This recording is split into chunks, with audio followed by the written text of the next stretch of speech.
Dash Night, which is tonight. Dash Night. Oh, the Block Talk. Yes.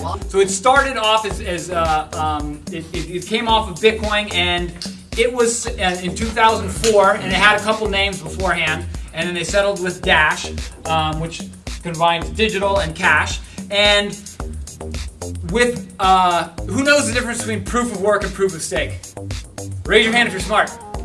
Okay, so Bitcoin is 100% based on proof of work, which the miners are finding out these mathematical equations and basically keeping everybody honest, right? And so that's proof of work is just paying the miners. Now, Dash is set up half proof of work and half proof of stake. And what proof of stake is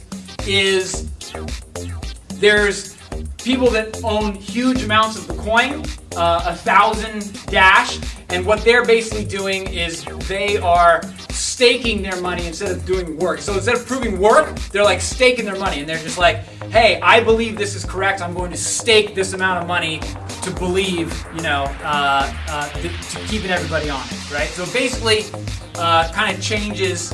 They're vouching. They're vouching. Thank you very much. So they're vouching for what the transactions are. So what I feel like Dash kind of did is they took the best of proof of work and the best of proof of stake, and they put it together. And so more money is coming into the system, as with Bitcoin, more money is coming in. But as these, what they're called block rewards, which means more money is coming in, and as more money comes in, 45% of that money is paid to the miners, whereas in Bitcoin, 100% is paid to the miners. But 45% of the money is paid to the miners. 45% goes to the masternode owners.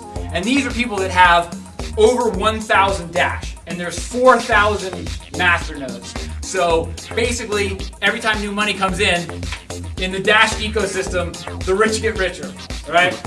But everybody benefits when that happens. And so 45% goes to the block rewards. 45% of block rewards goes to miners. 45% goes to the master nodes. And where does the other 10% go? Treasury. It goes to Treasury, and then out of the Treasury, then where did it go? It's in your pocket right now.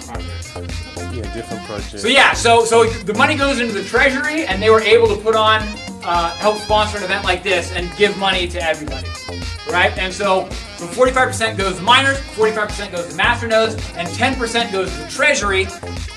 And the Treasury is set up so all these masternode owners, they vote on what they want to spend money on. And they wanted to spend money on you, so give them all a round of applause. A little bit of welfare for everybody, right? So there you go. Some of the cool things about Dash are that they have an option for instant send, which means if you want to do an instant send, if you want to pay a little teeny bit more money, you can get it sent within 4 seconds. And then also they have an option for private send. And how the private send works is if you send a set amount of Dash, what they do is they take that money and the master nodes like tumble it up like a laundry machine. And then it goes back and it kind of spits everything out randomly. How? And so that they have instant send, private send, and they're able. Their current capacity is 8 times the capacity of Bitcoin, and they're working on their next step in their evolution, where they're going to have eventually 500 to 1,000 transactions for a second. And so you guys all kind of saw their wallet, like. With the exception of Coinbase, the Dash wallet is like the easiest user-friendly thing that I've ever seen.